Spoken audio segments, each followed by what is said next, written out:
Hello and welcome to the Near and Queer to My Heart podcast. I'm your host, Amanda G. This is one of our special storytelling episodes. But before we get to that, happy Pride. It is Pride Month 2024. We're happy to still be going strong. This month we have a bunch of episodes lined up to release. We're going to get back to our regular schedule and we're going to try to spread some love. We wanted to give a special shout out to North Shore Pride here in the New Orleans area. The North Shore is an area on, as you guessed, the North Shore of Lake Pontchartrain. It is, if you go from New Orleans, take this bridge called the Causeway. It's the longest bridge in the country. If you saw the movie True Lies, you know what I'm talking about. And on the other side of that, they had their very first Pride Parade this weekend. We had some folks there handing out some stickers, some buttons from the podcast. We were happy to be showing our love and happy that everyone was there having a good time. And hopefully this is the first of many Pride Parades that they have there. So special shouts if you are listening from the North Shore in that area. And now we're going to get to the episode. This is one of our special storytelling episodes. This episode is really special to my heart. This is the first time that Prin Pelletier told a story at our Greetings from Queer Mountain storytelling show. And it was really exciting for me to see this side of her. I'd seen her do stand-up. I knew she did drag, all types of performance, and just seeing her come alive on stage and be just so funny and charming and entertaining, and the audience loved her, and I know y'all are going to love her too. So let's get to this episode. Let's get to Prin Pelletier.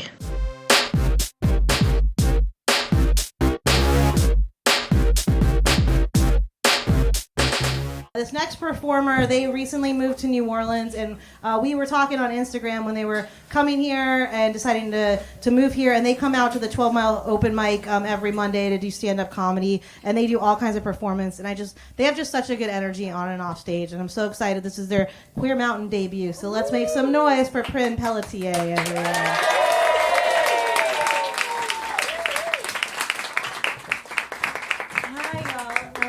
Pay no attention to the man behind the microphone. 2 seconds. Don't worry about the chair, okay? I didn't see anything. Oh my gosh. Yeah, give it up for Justice. That was really cute, right? Speaking of cute, we didn't even plan that, but did you see that our kicks are kind of match? Gold sparkles we're representing, and bringing some of the 90s hero worship. They're out here looking like Blade. I give the Fran Drescher. Speaking of the 90s, how many of y'all still have your security blankets? Losers. No, I still have 2. I have 2 because my parents were extra. But forgive me, this is my security blanket right now because I have not fallen off horses, but I do have some head injuries, so I don't have the best short-term memory, so it's right here. So, in considering the theme of intention, since I am a filthy little brouhaha, I thought about talking about spell work, but I know we're all queer, but we're not all spiritual. And that's a lot of woo-woo that not everyone is here for. But if you've ever talked to any witch, you know 2 things. When it's the goddamn full moon, and that the most important thing about spell work is blood in a jar. Yes, intention. Yes, and yeah, like intention. We just mean the thought that you put into whatever you're trying to manifest with that spell work, and we all think we know it's the thought that counts, right? Wrong. No, it is not. It is not the thought that counts. And I'm not just talking about when you're giving presents. I'm talking about being present in any given moment. Like, you can be thinking wildly different things than what you're actually saying or doing in any moment. Like, your intention can be to come across as friendly when you're at the grocery store, telling someone that, oh, you hope they have a good day. And you're actually thinking, my God, I have a wedgie, I need to leave. But for now, you know, our thoughts are really an impenetrable fortress for now. Like, do you remember 10 years ago when we all freaked out when we started seeing that if we said pizza around our phones, that our Facebook feed would then show us like a Domino's coupon an hour later? we're like, oh my God, the NSA is listening. They know I ate pizza. They may as well know my social security number. And now we're just so acclimated to it. We're like, I did have a passing thought about how I was hungry. And so I guess it would make sense that there's these 10 ads for food delivery apps. And we should probably do something about that. Oh my God, no delivery fee? I'm getting shawarma right now. But really, if you don't go down a Google search or any YouTube rabbit holes, if you keep it all inside, you can think absolutely batshit things in complete peace. Like, you can sit there safe in the knowledge that toilet snakes exist, and it's just a matter of time until you encounter one. And no one can make you feel weird for thinking it unless you do something dumb like get on stage and talk about it. I've spent a lot of time on stage. I have been a stripper and or a drag queen for the better part of the last 10 years. I hope that was a whistle of knowing how much it sucks to be at ground zero for both bachelor and bachelorette parties. And I really don't know which one is more insufferable. But all my time on stage has made it very obvious to me how much any given interaction is just a performance. Like, it's the thought you make them think you're thinking. Think about it. For example, giving a lap dance. Aha, now she uses the chair.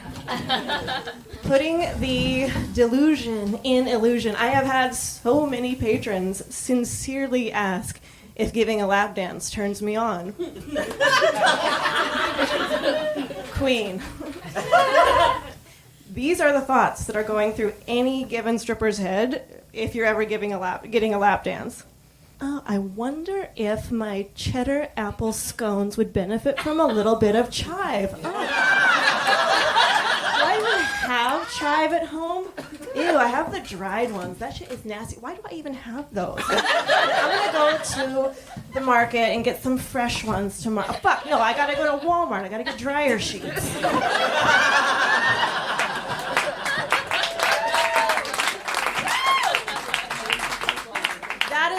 Thinking.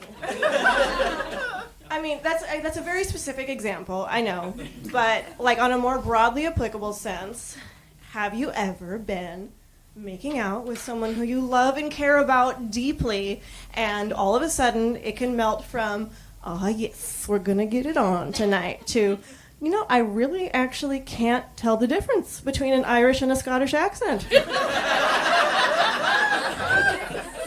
Hands going down the pants. And I got a degree in linguistics. Oh my God. Professor Martin would be so disappointed in me right now. And there you are. You're thinking about a geriatric Hungarian man you haven't seen for 12 years instead of the person whose face is currently attached to your face. It's not the thought that counts. Even with gifts, especially with gifts, like I said, it's a thought you make them think you were thinking. I have been given so many gifts that when I got them, I was like, thanks, I love it. You know how you lie? But really you're thinking, wow, they think I am a vastly different person than I really am. Like, orchids. Don't fucking get me orchids. I've had so many, I've probably been given about 10 orchids over the years. All of them dead. And all the people who have given them to me, lovely people, probably thinking something like, oh, she's going to think I'm so brilliant and original and that I value our friendship so much because I'm spending $30 on this beautiful plant. My great and honorable bitches. You are spending that hard-earned $30 on something I am going to kill in T-minus 10 days. Please just get me what every girl really wants. Get me shit that's already dead. A dried orchid, a picture of it, so I don't have to worry about killing it. Like, for me personally, a dead possum that you find on the side of the road. Like, give it to me with the $30 that you would have spent. Like, just give me the money and don't spend it on a bitchy plant that eats ice cubes and eats a talking 115 seconds of sunlight exactly every day to survive. I can't handle that. Just give me the money and try this with anyone you love. Give them a beautiful thought. Just be like, I would have got you an orchid because they're beautiful and mysterious, just like you. They look like little psychedelic alien badges, just like you.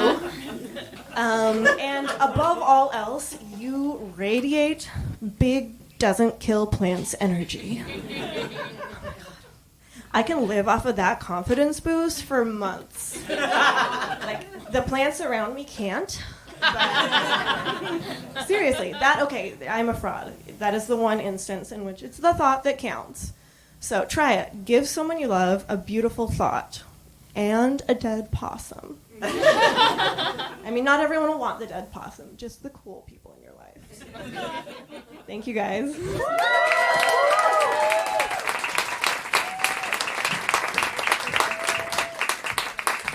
Give it up for Prin, everyone. Queer Mountain debut. Now, I think a 12-mile on Monday at the open mic, we're going to get a bunch of dead possums. Yes. They're all for you. They're all for you. Look, the people in your life gave you orchids, which means they think highly of you. I moved into a new house last year, and I was given 2 succulents that I was told I cannot kill. You can't say you cannot kill. I killed both of them. Because they also said you don't need to do anything.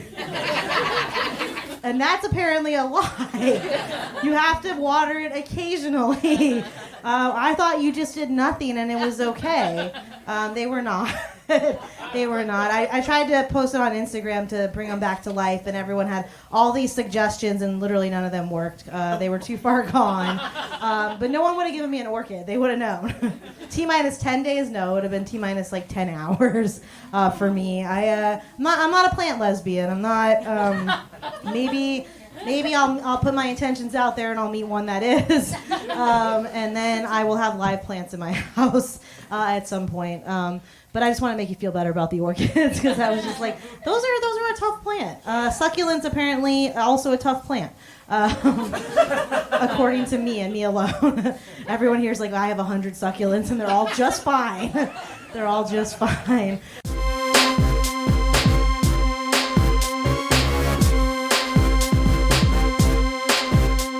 Thank you to Prin Pelletier for sharing her world with you.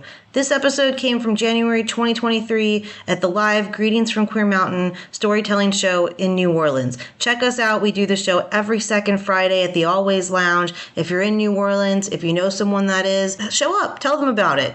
If you want to social media with us, we'd love to hear from you. If you're old school, our email, nearandqueertomyheart@gmail.com, Instagram at nearandqueertomyheart, Facebook at nearandqueertomyheart, Twitter, X, whatever you're calling it these days, at Queer to My Heart.